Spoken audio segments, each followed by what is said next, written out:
नमस्कार सगळ्यांना. तुझं माझं नातं या कथेचा भाग 6 सुरू आहे. चला सुरुवात करूया. संध्याकाळची वेळ होती.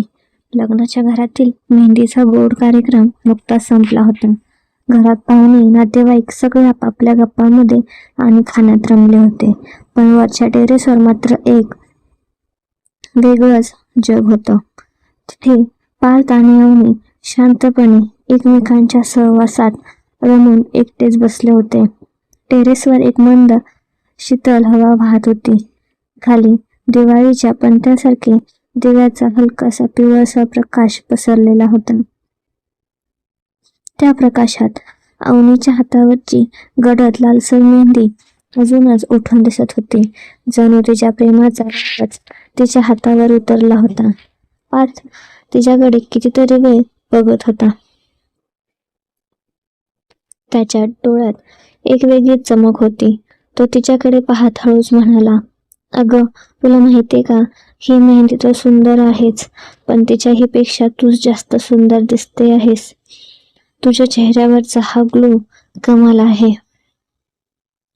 अवनी त्याच्याकडे एक कटाक्ष टाकून हसली. तेच, किती वेळा सांगणार आहेस हे? आता तर मला पाठच झालंय." पार्थ तिच्या आणखी जवळ सरकत म्हणाला, "मग काय करू मी? तू दिसतेसच नाही तशी. आता काय मी खोटं बोलू?" त्याचे शब्द ऐकून अवनीचा चेहरा लाजेने हलकासा लाल झाला, अगदी तिच्या मेहंदीच्या रंगासारखा. ती थोडी लाजतच म्हणाली, "इश, कोणी वर आलं तर? सगळे खाली आहेत ना?" पार्थने मिश्किल हसून तिच्या खांद्यावर हात ठेवला. "अगं, सगळे खालीच आहेत आणि मी वेळ पाहून आलोय खास. फक्त आपला क्वालिटी टाइम आहे, समजलेस?" तो तिच्या अजून जवळ सरकला. अवनीचा श्वास किंचित वाढला. तिचे डोळे आपोआपच थोडेसे मिटले गेले. पार्थने हळूच तिच्या गुलाबी गालाला हात लावला. दोघांचे चेहरे अगदी जवळ आले. त्यांचे ओठ एकमेकांना भेटणारच होते. एवढ्यात "ओ दादा!" अचानक मागून एक जोराचा आवाज आला आणि दोघेही एकदम दचकले. त्यांची रोमॅन्टिक मुवमेंट मध्येच थांबली. शिव, साक्षी, काव्या आणि करण हे चौघे टेरेसच्या एका कोपऱ्यात लपून बसले होते. आता ते जोरात हसत हसत बाहेर आले. त्यांच्या चेहऱ्यावर एक खोडकर हास्य होतं.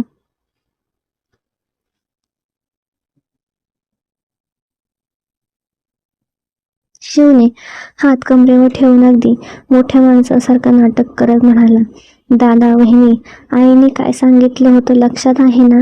लग्न होईपर्यंत एकमेकांपासून लांब राहा." आणि इथे काय चाललंय? आमची गुपचूप पाहणी सुरू होती. साक्षी लगेच पुढे आली, "थांब शिव, मी आत्ताच काकूंना बोलवते. हे बघायला हवं त्यांनी."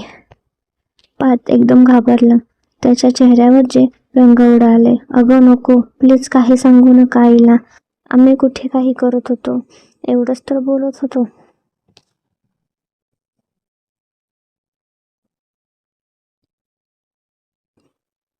करण हसत हसत म्हणाला, "बोलणं होतं का रे ते? किसचा ट्रेलर तर आम्ही बघितलाच, अगदी यू सर्टिफिकेटवाला." अवनीचे गाल पूर्णपणे गुलाबी झाले होते. ती एवढी लाजली होती की तिला काहीही बोलता आले नाही. फक्त तिने खाली बघितले. काव्याने तिच्या हाताला धरले. "अवनी, चल खाली. हे इथे काहीतरी भलतंच करणार." साक्षीही हसत म्हणाली, "अगं, हिचा तर आवाजच गेला लाजल्यामुळे. चल ग, आपण खाली जाऊ." काव्या आणि साक्षी अवनीला घेऊन खाली गेल्या. अवनी अजूनही काहीच न बोलता त्यांच्या मागे लाजत लाजत गेली. पार्थ तिथेच उभा राहून त्या दोघांकडे बघत राहिला. त्याचा रोमॅन्टिक सीन बिघडल्यामुळे त्याला प्रचंड राग आला होता. तो एकदम रागाने शिव आणि करणकडे गेला. शिव अजूनही हसतच म्हणाला, "दादा, एवढा राग का? आम्ही तर फक्त बघायला आलो होतो. तुम्ही किती ऐकता यायचं?" पार्थने एकदम शिवच्या पाठीवर एक प्रेमाचा फटका मारला. "तुझं लग्न होईल ना रे? बघ मी काय करतो ते. तुला कुठेही एकटं ठेवणार नाही मी. तुझ्या लग्नाच्या दिवशी तर अजिबातच नाही." करणकडे वळून तो म्हणाला, आणि तू पण सगळ्यात मोठा टप्परी वाटतोस तू. आजपासून टेरेसवर पाय ठेवायचा नाही, नाहीतर मीच तुझा पाईप तोडेन. शिव अजूनही हसत म्हणाला, दादा मी पण दादा पण एक सांगतो, किस नाही झाला याचं फार वाईट वाटलं रे आम्हालाही.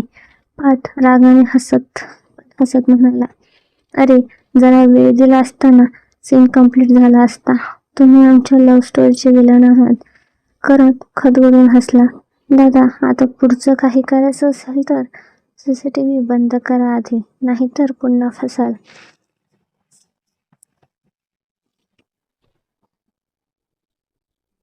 सगळे हसत हसत खाली गेले आणि पाच मात्र टेरेसवर उभा राहून गालावरून हात फिरवत स्वतःशीच पुटपुटला, पुन्हा संधी मिळाली तर नक्कीच संपवेन हा अधुरा किस सीन. टेरेसवरचा किस सीन फसल्यामुळे सगळे हसत हसत खाली आले होते.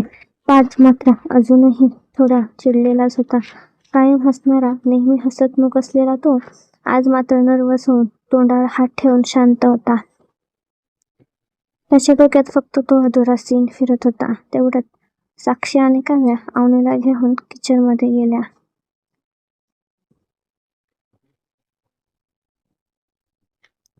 तिथे आई म्हणजे सुवर्णा देशमुख गरमागरम वरणात फोडणी घालत होत्या. तिच्या स्वयंपाकाचा सुगंध किचनमध्ये दरवळत होता. आईने त्यांना बघितलं आणि विचारले, कुठं गेल्या होता तुम्ही तिघे? काव्याने पटकन उत्तर दिले, आई टेरेसवर गेलो होतो थोडं फोटो क्लिक करायला. बघ ना वहिनी किती सुंदर दिसते आहे मेहंदीमध्ये. आई हसूनच म्हणाली, खरंच अवनीचा रंग खुललाय अगदी. नुसत्या मेहंदीच्या रंगाने नाही, प्रेमाच्या लाजेने सुद्धा. गाल लाल झालेत वाटतं. मला वाटतं काहीतरी चोरी पकडली गेली. अवनीने घाबरून एकदम खाली बघितलं. काव्य आणि साक्षी डोळे मिचकावत हसल्या. आईने लगेच ओळखलं का गं? काही सांगायचं आहे का? काय एवढ्या हसताय तुम्ही? साक्षीने तोंडात बोट ठेवून म्हणाली, नाही काकू, काय सांगणार मी, काहीच नाही. पण तिच्या चेहऱ्यावरची हसू काही लपवत नाही.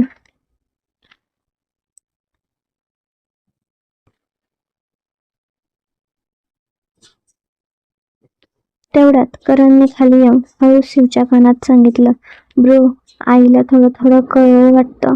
टेरेसवरून काहीतरी आवाज वगैरे खाली गेला असावा. आता आपली काही खैर नाही. शिव म्हणाला, काय? अरे धम्मालच झाली आता. आता दादाला बघायला मज्जा येईल. दुसरीकडे पाठ एकटाच हॉलमध्ये सोफ्यावर बसलेला होता. त्याच्या डोक्यात अजूनही टेरेसचा तो अधुरा सीन फिरत होता. तोच त्याच्या आईने त्याला आवाज दिला, पाच इथे ये जरा. पाठ थोडासा दचकला. त्याने तोंडावरून हात फिरवून स्वतःला सावरलं आणि हळूच हॉलच्या दुसऱ्या बाजूला आईजवळ गेला. आईने त्याच्याकडे डोळे मोठे करून बघितले आणि विचारले, काय रे, टेरेसवर काय चाललं होतं? कुठला फोटोशूट? मला तर काहीतरी वेगळं दिसलं. पाठ घाबरून म्हणाला, काही नाही आई, ते अवनीच्या हातात मेहंदी होती म्हणून फोटोसाठी. तेच.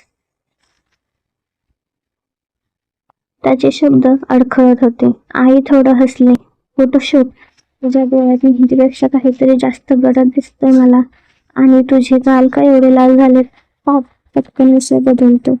आई आज रात्री जेवणात काय आहे? मला खूप भूक लागली. आई त्याला थांबवत म्हणाली, हे बघ पाठ, मी एकच सांगते.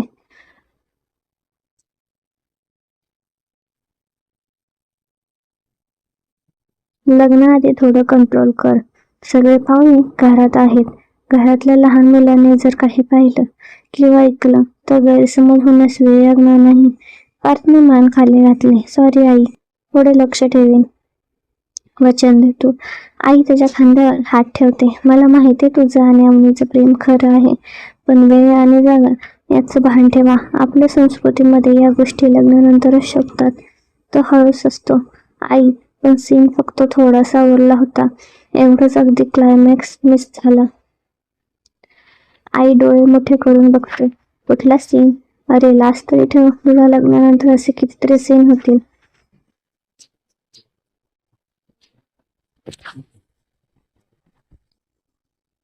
आई हसत हसत निघून जाते आणि पाच मागे पाच स्वतःशीच पुटपुटतो.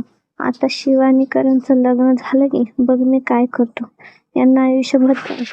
तोच वरून शिवचा आवाज आला. दादा, आईने काय केलं? केस कॅन्सल का सस्पेंड? पार्थ चिडून ओरडतो. खाली. आता कोणाचं लग्न होऊ देणार नाही मी. दुसऱ्या दिवशी सकाळचा सगळा गोंधळ मिटला होता. पण टेरेसवरचा केस सीन अजून सगळ्यांच्या आठवणीत ताजा होता आणि सगळ्यांच्या मिश्किल नजरा अजूनही पार्थ आणि अवनीला बघून हसत होत्या. ते दोघे कुठेही दिसले की कोणीतरी हसायला सुरुवात करत होतं. पार्थ मात्र अजूनही त्या अपूर्ण सीनमुळे जरा चिडलाच होता. त्याला सतत वाटत होतं की आपला सीन अधुरा राहिला आणि अवनी तर त्याच्या समोर येताच लाजल्यामुळे चेहरा लपवत होती.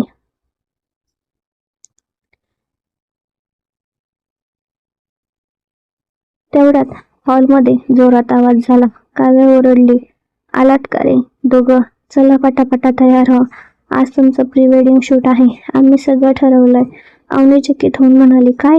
पण आपलं ठरलेलंच नव्हतं ना. मला काही सांगितलं नाही तुम्ही. शिवने मिश्किल हसत डोळे मिचकावत म्हणले. नवरा नवरी जरा गाफील होते म्हणून आम्हीच ठरवलं.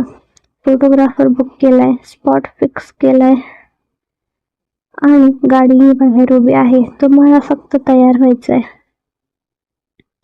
करण उठून म्हणाला. काय रे दादा, तू तर रोज म्हणायचास वेळच नाही भेटायला. आता मिळाला ना. फोटोच्या निमित्ताने काय पण करू शकता. आम्ही सगळी सोय केली आहे. पार्थ एकदम उठून म्हणाला. अरे सिरियसली ठरवलंय का सगळं? मी तर विचारच केला नव्हता. साक्षी डोळे मोठू करून हो हो, आम्ही वहिनीचे ड्रेस, ज्वेलरी सगळं मी आणि काव्याने ठरवलंय.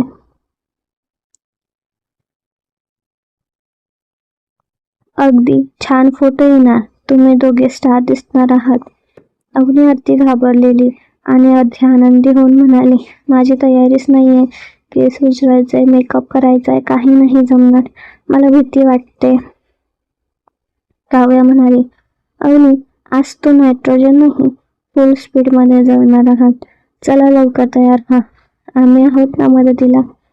एका खोलीत अवनी, साक्षी आणि काव्या तिचं सौंदर्य फुलवण्यासाठी लागल्या होत्या. तिचा ड्रेस, मेकअप आणि ज्वेलरी लावत होत्या. काव्या हसत म्हणते. अवनी, केसात फुलं ठेवली की अगदी फिल्मी नवरीसारखी दिसशील. अगदी दिलवाले दुल्हनिया ले जाएंगे मधल्या सिमरन सारखी. साक्षी म्हणाली. आणि हा लुक बघ ना. पार्थ तर जागीच खिळून राहील. त्याच्या डोळ्यावर विश्वासच बसणार नाही. दुसरीकडे पार्थला करण आणि शिव तयार करत होते. त्याला कुर्ता पायजमा, त्यावर कोट घातला, केस जरा सेट केले. शिव हसत म्हणाला. दादा, आता लाजू नकोस. आम्ही सगळं बघतोय. तो फक्त वहिनीला बघून रोमॅन्टिक बघ. जणू काही ती तुझ्या समोरची हिरोईन आहे.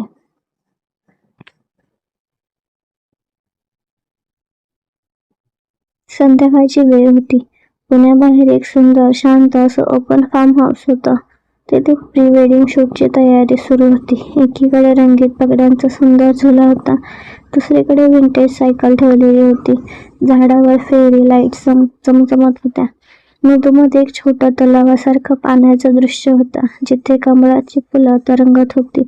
पार्थ आणि अवनी पहिल्यांदाच या नवरा नवरीच्या पेहरावात एकत्र उभे होते. दोघेही एकमेकांना बघून लाजत होते. फोटोग्राफर म्हणाला.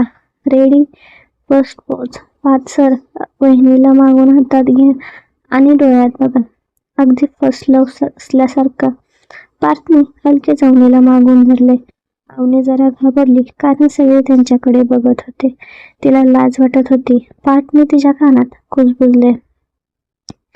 Let them watch. मला काही फरक पडत नाही. मी फक्त तुलाच बघतोय. तू किती सुंदर दिसतेस. फोटोग्राफर म्हणतो. Perfect click. फ्लॅश चमकला आणि फोटोमध्ये त्यांची नजर एकमेकांत अशी काही अडकली होती जणू काही जग थांबलं होतं.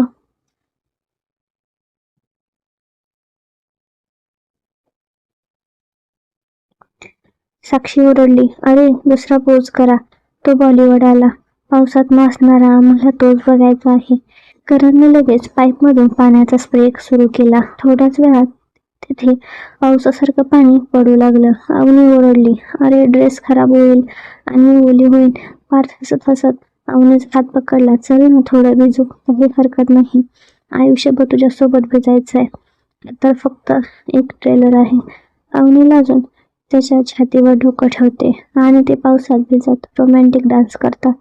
फोटोग्राफर क्लिक करतच राहतो. प्रत्येक क्लिकमध्ये त्यांचं प्रेम कैद होत असतं.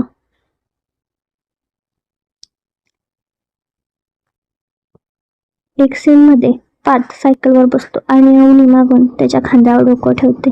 त्याच्या चेहऱ्यावर एक निरागस हसू होतं. शिव हसत ओरडतो, दादा तू सायकल चालवू शकतोस की हा फक्त फोटोसाठी पोज आहे? मला तर माहितीच नाही तू सायकल चालवतोस. पार्थ म्हणतो, ते तू बघ, पण लग्नाच्या दिवशी सायकल नको, बुलेटवर घेऊन जाईल हिला. अगदी फिल्म स्टाईलमध्ये. करंट आया देतो. क्या डायलॉग मारा दादा, जबरदस्त. फोटोग्राफर म्हणाला, एक सीन टेरेसवर करूया का? गोल्डन लाईट परफेक्ट आहे. तिथे खूप छान फोटो येतील. सगळे पुन्हा देशमुख. वाड्याच्या टेरेसवर संध्याकाळची मंद वाऱ्याची वेळ. सूर्यास्ताचा सोनेरी प्रकाश टेरेसवर पसरलेला होता. अवनी हळूच म्हणाले, आता पण कोणी आलं तर पुन्हा आपला सीन कॅन्सल होईल.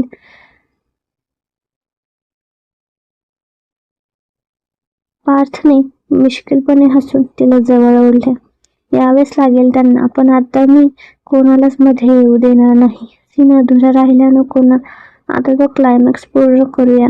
त्याने हळूच तिच्या गालावर होठ टेकवला. पूर्ण किस आणि फोटोग्राफरने बरोबर त्या क्षणाला तो सुंदर क्षण फ्रेममध्ये टिपला. तो फोटो म्हणजे त्याच्या प्रेमाचा एक अविस्मरणीय क्षण होता. शिव मागून ओरडतो, दादा आता परवानगी मिळाली वाटतं. हा तर रिअल सीन आहे. साक्षी ओरडते, perfect shot, pre wedding blockbuster. आता सुपरहिट सीन आहे. संध्याकाळी सगळे हॉलमध्ये एकत्र बसून आपले सुंदर फोटो बघत बसतात. स्क्रीनवर एक एक फोटो येतो. पावसात भिजलेले पार्थ अवनीचा रोमॅन्टिक डान्स, सायकलवरचा त्यांचा गोड पोज, झुल्यावरचा प्रेमळ क्षण आणि शेवटी टेरेसवरचा तो किस शॉट. सगळे टाळ्या वाजवतात. त्यांच्या चेहऱ्यावर आनंद आणि कौतुक होतं. आई हसत म्हणते, लग्नाआधीच इतके फोटो, लग्नानंतर सिरियल सुरू होईल. करा दोघांनी. मी तर फॅन झाले. पार्थ अवनीकडे बघू कुजबुजतो, हे फक्त ट्रेलर आहे. मूवी अजून बाकी आहे. तू तयार राहा. अवनी लाजून हलकसं त्याचं बोट पकडते. तिच्या चेहऱ्यावर एक गोड हसू होतं. तुम्हाला हा भाग कसा वाटला? कमेंटमध्ये तुमची प्रतिक्रिया द्या आणि व्हिडिओला लाईक, सबस्क्राईब करायला विसरू नका.